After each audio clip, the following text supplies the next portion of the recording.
friends, and welcome back. It is still Monday, December 27th, 2021. I'm the Drunk Poker. It is beer time. Told you I was going to do 2 a day till the end of the year. Because I'm trying to clean up the damn fridge. And I need more than... I'm going to need a beers every night. From our friends at Waterloo Brewing Company, who they sent us some beers. Thank you very much, Waterloo. Much appreciated. And the other day we did the IPA, which was okay. It was an English-style IPA. It was interesting, but nothing... And I noticed something when we were looking at all the beers. Waterloo Amber, 6.8%. What? And I read about it, and they say they age it slow aged with northern white oak, bringing out the rich flavors of cluster and Hallertau hops, roasted rye malt, and special distiller's malt. So, really? I'm intrigued. I was intrigued then, but I already committed to the IPA in my mind.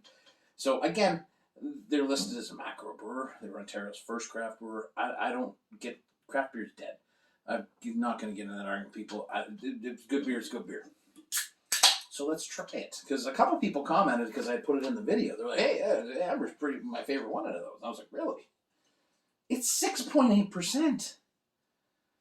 But it's made with rye. So you're thinking spicy? Spicy. Dirty glass.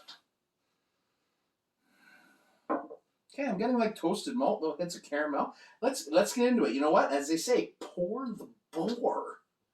Cheers.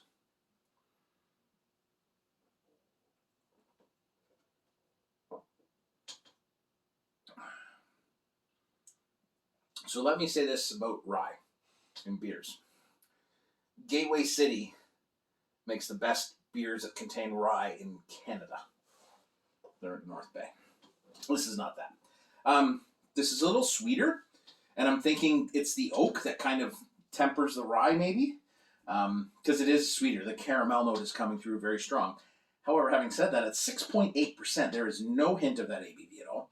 You could crush this pretty quickly and find yourself in Nanu land. Holy. There is some of that. You do get some of that oakiness, that kind of wood, which is different, again. It's a little too sweet for my personal tastes. I'll say that. That's about that. Oh.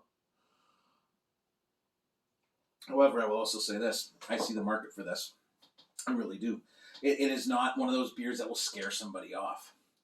Right? It's one of those beers that you could drink if you're a lager drinker. You'd be like, oh, it's got this new flavors. So I think that's probably what they go after, right? Waterloo was a massive brewer, right? Massive. They brew a ton of stuff. So I think that's, you've got to remember, we just had Godspeed, which is, this small operation that just grinds out some amazing stuff. And then the opposite end completely is to go to Waterloo, which is the giant conglomerate traded on the stock market. But they both make beer that's beer. It's interesting, but I don't know. I'm 6'8". That, we all know I like my ABV.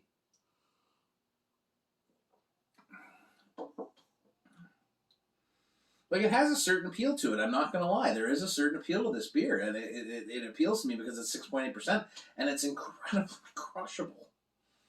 But just that sweetness lingers at the back a little bit, and it takes away from the spice. I would like to see the sweetness come down and bring up that spice, that rye, and really let it shine a little more. And the woodiness is weird, though. So that's going to put that out there.